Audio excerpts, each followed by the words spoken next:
రేవంత్ రెడ్డి చాలా మంచోడు, రైతులు కూడా చాలా వరకు సౌకర్యం చేస్తారు అని అనుకుంటారు కానీ ఇప్పటి వరకు అయితే ఒక్క సౌకర్యం కూడా జరగలేదు.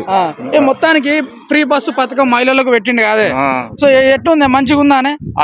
అది అసలే బాగలేదు. అది పెట్టుడే దండుగా.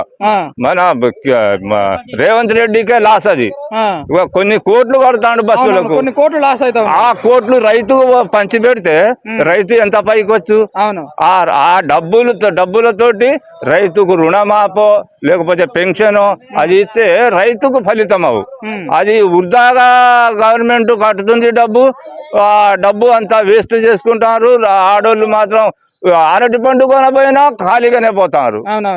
ఏ పని బస్సులో కూర్చొని ఉల్లిపాయలు వలుచుకుంటారు.